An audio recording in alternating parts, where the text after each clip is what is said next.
حد يكون بيتفرج على كابتن طارق اي كيو بعدين يجي يتفرج عليا هنا، فالدنيا تخش في بعضها.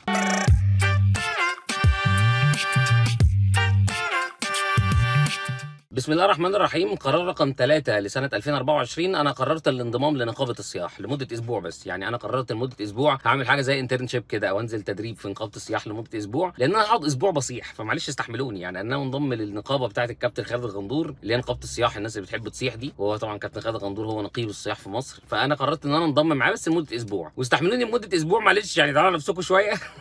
لأن أنا الأسبوع ده هبقى بصيح بس، أنا هبقى بصيح بالذات في حتة الجمهور. هقعد أسبوع كل ما أتكلم في حاجة أو كل ما أجيب سيرة اي حاجه هاجي في النص اقول لكم يا جماعه الجمهور وماتش العوده ولازم تعملوا 1 2 3 وهكذا، فمعلش استحملوا الصياح بتاعي. حتى في الفيديو طبعا بتاع النهارده ده اول صياح، الصياح رقم 1، عشان انا النهارده عايز اتكلم على حاجتين. عايز اتكلم على حاجه ليها علاقه بالنتيجه بتاعت امبارح، والاسم اللي عجبني قوي بصراحه ان النتيجه دي فخ، لان هي نتيجه ما تعرفلهاش ماسكه كده، ما تعرفش النتيجه حلوه ولا وحشه ولا الدنيا رايحه فين، بس يعني في شويه كلام هنتكلم فيه على الماتش. واكيد عايز اتكلم على العظمه من وجهه نظري اللي قدمها جمهور الاهلي امبارح، والهتاف اللي منتشر لجمهور الاهلي على السوشيال ميديا. يعني ممكن يكون في ناس ما شافتهوش بس على الاقل انا شفته في كذا حته منتشر في كذا حته، وهقول لكم ليه الهتاف ده او الهتاف ده بيرد على ايه وشويه تفاصيل كده صغننه. طبعا مش معلومه مش اي حاجه، ده مجرد حاجات انا شفتها لان انا كنت قاعد بتفرج امبارح في القهوه عادي، انا في مصر الحبيبه ما رحتش تونس ولا حاجه. المهم قبل ما نتكلم على الماتش وقبل ما اتكلم على الكلمتين اللي انا عايز اقولهم، اكيد في كلمتين مهمين هنقولهم، بس النهارده الكلمتين المهمين اللي هنقولهم برضو من ماتش امبارح الدخله الاعظم في تاريخ كره القدم، دخل الجمهور الترجي التونسي في ماتش الفاينل امام النادي الاهلي. بكل صراحه الدخله بتاعت ميدن غزه بالصور بالحاجات اللي اتعملت امبارح في ماتش الفاينل بكل صراحه عظمه، يعني اقل حاجه ممكن تتقال عظمه، اقل حاجه ممكن تتقال شكرا جمهور الترجي التونسي. جمهور الترجي التونسي عامه من الجماهير المحترمه اللي حتى علاقتها بجماهير الاهلي من زمان علاقه قويه وعلاقه كويسه، ممكن ما فيش نوش حصل غير قبل كده في الفاينل بتاع 2018، واتكلمت في القصه دي في فيديو تقريبا او من 2، مش فاكر كان فيديو ولا لايف، قلت لكم القصه دي وقلت لكم ان الموضوع بالنسبه لي كان حاجه شاذه، ما كانش ده الطبيعي، لان العلاقه بين جمهور الاهلي وجمهور الترجي حاجه كويسه، والفيديوهات موجوده كتير. كان بيبقى جمهور الترجي بيجي في مصر هنا بتلاقيه واقف جنب جمهور الاهلي عادي في الشوارع بيتكلموا، بتلاقي نفس الكلام ده حاجات وفيديوهات بتنتشر من تونس. يعني القصه بيننا وبينهم الحمد لله كويسه، يعني على حسب ما الواحد بيشوف، وكده كده ده الطبيعي. المفروض ان احنا لما تسافر اي بلد عربي او اي حد عربي يجي لك في تاتشات في الكوره ونخش، وانا اصلا جاي كمان شويه اتكلم على الهتاف اللي عمله جمهور الاهلي على الترجي والنوش والمناكشات بتاعت جوه الاستاد، دي حاجه، وان انت تشوف حد بره تقف تسلم عليه او تتكلم معاه دي حاجه ثانيه او دي فكره ثانيه. في ناس بتسخن وفي ناس بتخش وتشتم وتقلب الموضوع خناقه ومش عارف ايه، ده شغل عربجه انا ما بحبوش بكل صراحه. لكن الجماهير عموما الطبيعي ان هم بيخشوا الاستاد انت بتهتف، وممكن انت بتغلط في النادي اللي قدامك وبتشتمه وبتقلل منه، وهو بيغلط في النادي بتاعك وبيشتمه وبيقلل منه، بتطلع بره المدرج او بتطلع بره الاستاد، القصه خلصت، الماتش خلص. لو قابلت واحد منهم هتقف تسلم عليه. وابسط مثال، انت عندك اصحابك زملكاويه، المفروض ان انتوا بتروحوا الاستاد، لو انتوا بتروحوا الاستاد واحد فيكم في مدرجات الاهلي بيشتم اللي واقفين الناحيه الثانيه، وبتاع مدرجات الزمالك بيشتم اللي واقفين الناحيه الثانيه، بعدين ممكن تطلع تقعد مع صاحبك على القهوه، حاجه طبيعيه جدا يا جماعه. ما اعرفش ليه اخر سنه كده بقى في ترند مش مفهوم يعني. بس المهم عشان ما اسرحش قوي في الحته دي، خلينا اكمل الكلمتين بتوع فلسطين او بتوع الدخله بتاعت امبارح، لان الدخله بتاعت امبارح بروزت حاجات كتير، ودي كانت لقطه جميله جدا من جمهور الترجي. ان انت مش مجرد انك رفعت مسج مثلا اللي فضلت مرفوعه طول الماتش تقريبا بتاعت وي ستاند وذ فلسطين او ان احنا مع فلسطين، انت طلعت صور وطلعت حاجات ايقونيه في الفتره اللي فاتت دي من ساعه طوفان الاقصى لحد النهارده، وكتبت ان ده ميد ان غزه او صنع في غزه، فدي كانت حركه كويسه جدا، وده الدعم الاعلامي اللي انا بتمناه. وقلت لكم قبل كده في كذا مره ان انا مع فكره ان انت تدعمهم في العلن مش بس في الخفا. طبعا تدعمهم في الخفا ان انت بتدعي لهم، تدعمهم في الخفا او في السر ان انت بتتبرع لهم ماديا، بس الدعم العلني ان انت تطلع تتكلم قدام الدنيا كلها، وماتش زي كده فاينل افريقيا في ناس كتيره بتشوفه من كذا حته في العالم وما يطلع فيه صوره زي كده، شكرا جدا لجمهور الترجي. هتقولي طب واحنا بقى ايه في ماتش العوده بقى هنعمل ايه؟ عندك هنا تعليمات ان حضرتك ما تخشش باي علم غير علم مصر وعلم الاهلي، فمعلش التزموا بالتعليمات. هتقولي طب هو ليه ايه المشكله لما بندعم فلسطين؟ يا جماعه معلش والله انا عن نفسي انا بدعم فلسطين، انا عن نفسي ويعني الناس اللي بتتفرج عليا عارفه ان انا الحمد لله من 7 10 لحد النهارده في كل فيديو بقول لكم يا جماعه ما تنسوش اخواتكم في فلسطين، بس في نفس الوقت في تعليمات امنيه معينه ايا كان قناعتي بيها ايه انا هنفذها. يعني انا واحد من الناس مش مقتنع، ايه الازمه لما اخش مثلا استاد، لو انا رايح الاستاد معايا علم فلسطين، انا لو جيت سالتني انا انت ايه رايك يا اسامه هقول لك والله الموضوع مش مقنع بالنسبه لي. هتقولي طب انت لو رايح الماتش هتاخد معاك علم فلسطين؟ هقول لك لا. هتقولي ليه ما انت مش مقتنع؟ هقول لك عشان هي العمليه مش قناعات شخصيه، هي القصه انت داخل في استاد فيه 50 60 الف، في تعليمات هتمشي على ال 50 60 الف دي طبيعي انك تلتزم بيها ايا كانت قناعتك ايه. هي دي النقطه اللي ممكن الناس ما بتعرفش تفرق ما بينها. فاحنا كده كده مع فلسطين، جمهور الاهلي ممكن ممنوع ان هو يخش بالاعلام، بس بيهتف لفلسطين، والكلام ده حصل في 30 ماتش قبل كده. ما اعتقدش ان دي فيها مشكله على حد علمي يعني. انا بشوف الناس بتهتف عادي لفلسطين وبنروح بالدم نفديك يا فلسطين ومحدش بيتكلم. فخش يا سيدي واهتف لفلسطين، مش لازم الاعلام، لان احنا كده كده في مصر ما عندناش قوي حته الدخلات وما عندناش الكلام ده في اخر كام سنه، بسبب برضه نفس الظروف الامنيه اللي اكيد مش هقعد اتكلم في الفيديو في الظروف الامنيه والدنيا والكلام ده، لان مش ده التوبيك اللي انا جاي اتكلم فيه، او مش ده الموضوع اللي انا هتكلم فيه يعني. المختصر المفيد، ادعموهم يا جماعه في العلن. لو مش عارفين تدعموهم في الاستاد، رجعوا ادعموهم على السوشيال ميديا، ما حدش بيقول لكم حاجه. اكتبوا بوستات عن فلسطين، اعملوا فيديوهات عن فلسطين. ما بتكتبش بوستات، ما بتعملش فيديوهات، اعمل لايك وشير لاي حد بيتكلم عن القضيه او بيسبورت القضيه او بيساعد القضيه، بالذات الناس اللي مش مصريه كمان. الانتشار اللي بيحصل في العالم ده حاجه كويسه، وان شاء الله ان شاء الله هنعيش ونشوف اخواتنا منتصرين والخريطه كلها مكتوب فيها فلسطين. نرجع بقى لماتش امبارح.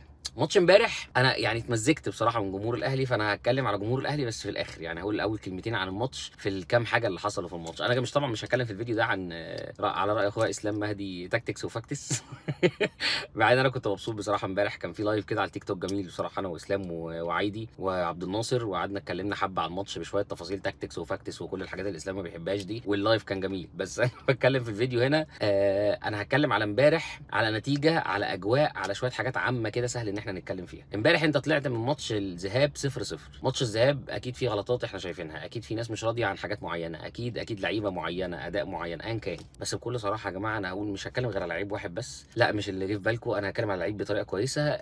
محمد مجدي قفشه.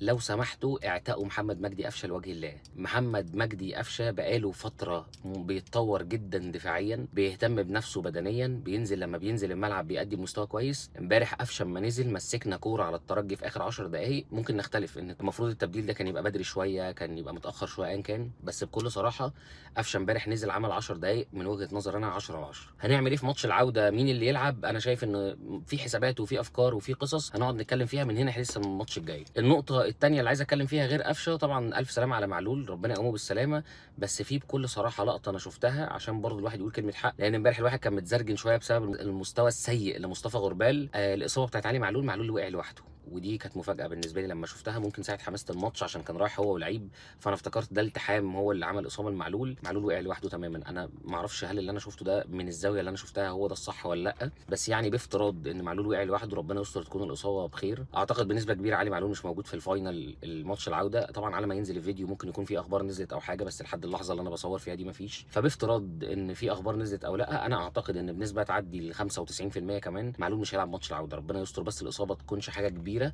انه يقدر يرجع ان شاء الله يكمل معانا السيزون. وطبعا معلول اسطوره من اساطير النادي دي ما فيهاش كلام. المهم يعني بلاش تبقوا بتحكموا على اللعيبه بالانطباع اللي انتوا واخدينه عنه. دي القصه اللي كنت عايز اتكلم فيها في قفشه، ان قفشه بقاله فتره بيلعب كويس، فاهدوا عليه شويه، ادعموه شويه، لانه محتاج الدعم ده من وجهه نظري يعني. نروح بقى للحاجه الجميله اللي عملها جمهور الاهلي. جمهور الترجي بقاله كذا سنه، الكلام ده قديم قوي، بقاله مثلا ممكن دلوقتي يعدي ل 13 14 سنه. في اغنيه كده بيغنيها للاهلي، الاغنيه اللي الناس عارفاها او في ناس تعرفها، بتاعت بيغلطوا في انيس بوجلبان وبيقولوا له مش عارف ايه، وافريقيا وعصبه ليك وعصبه لابو تريكه، وكلمه عصبه مش معناها عصابه، ويعني ايا كان معناها ايه مش ده موضوعنا دلوقتي، بس المهم انها بالتونسي فانا مش محتاج احط التيت لان الناس اللي بتتفرج هنا اغلبها مصريين ما حدش يفهم الكلمه، بس مش مهم. المهم جمهور الاهلي امبارح عمل لهم هتاف على نفس اللحن ورد عليهم رد جميل جميل جميل جميل بتاع يا لهوي يا لهوي على اللي حصل فيكو، تنسوا ازاي جمهورنا ازاي رايح جاي الاهلي تيت فيكو.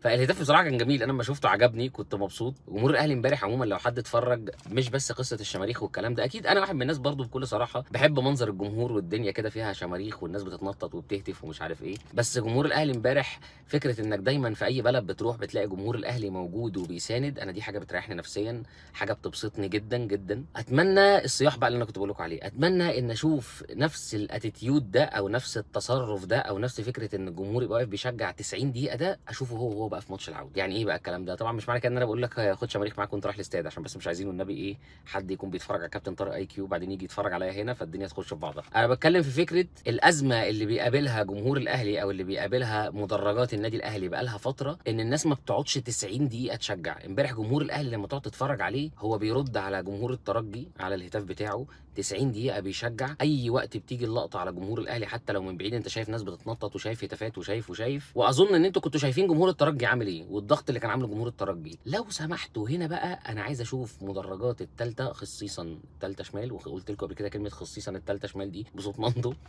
بس بجد الناس بالذات اللي حجزت الثالثه سواء سفلي او علوي، لو سمحتوا دور حضراتكم ان انتوا 90 دقيقه تشجعوا، مش ان انتوا تصوروا، مش ان انتوا تقفوا وتربعوا ايديكم وتتفرجوا، مش ان انتوا لما تحسوا ان انتوا تعبانين او زهقانين تقفوا تريحوا شويه. 90 دقيقه موت نفسك في المدرج بنفس العقليه اللي انت عايز لعيب 90 دقيقه يموت نفسه في الملعب. في تفصيله كده الناس ما بتوصلهاش او ما اعرفش الناس ما بتفكرش فيها، بس الربط ما بين المدرجات والملعب ان انت بتيجي في وقت من الاوقات تبقى عايز اللعيبه 90 دقيقه تموت نفسها وانت مثلا واقف في الثالثه، بس انت حاسس ان انت تعبت فخلاص بقى ايه اخد نفسي بس شويه. يا جماعه الاستاد بيبقى شكله حلو طبعا، يا سلام لو الكلام ده بيحصل بره الثالثه، بس انا بتكلم على الاقل احنا عندنا هنا ثالثه هي المكان بتاع التشجيع. طبعا الناس بتاعت الثانيه بتشجع شويه وبتقعد شويه، الناس بتاعت اولى ممكن نفس الكلام او اغلب الوقت بيبقوا قاعدين، وده دي الفكره من الاستاد ان انت في اماكن انت بتروح تقعد، في اماكن انت بتروح عشان تشجع وهكذا. فلو سمحتوا الناس اللي حجزت الثالثه شمال سواء تحت او فوق، بعد اذنكم 90 دقيقه تحت اي ظرف من الظروف شجع، تحت اي ظرف من الظروف ايا كان اللي بيحصل ايا كانت النتيجه شجع. لو احنا كسبانين 2 3 و4 شجع واحتفل واتبسط. لو انت لا قدر الله لسه متعادل او خسران فرق جون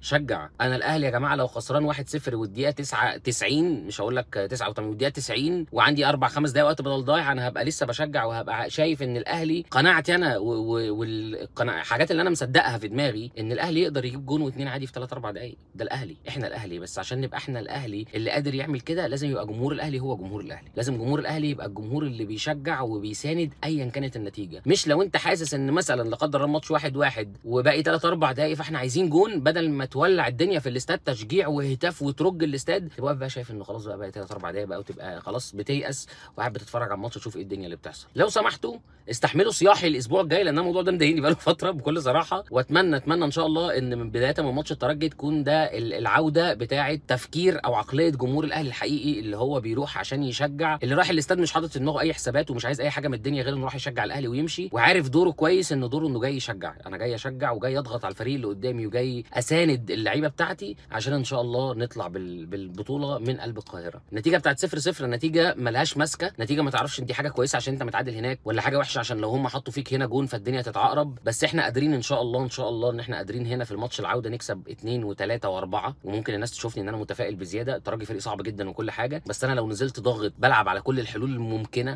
سواء بقى الاوفرات اللي هي هتبقى صعبه جدا قصاد الترجي، بس انا بلعب اوفرات برضو لو معلول مش موجود هيبقى الحل ده شبه مستحيل، بس انت بتلعب اوفرات بتشوط من بره، بتعتمد على الوينجين بتوعك ان هم يحاولوا يخترقوا ويعدوا. يعني في تفاصيل كتير فنيه اكيد كولر ملم بيها واكيد هيقعد يتكلم فيها، بس احنا كده قادرين ان احنا نكسب. ربنا يكرمنا ان شاء الله، وان شاء الله يوم السبت الجاي نكون بنحتفل كلنا بالبطوله ال 12 يا اهلي.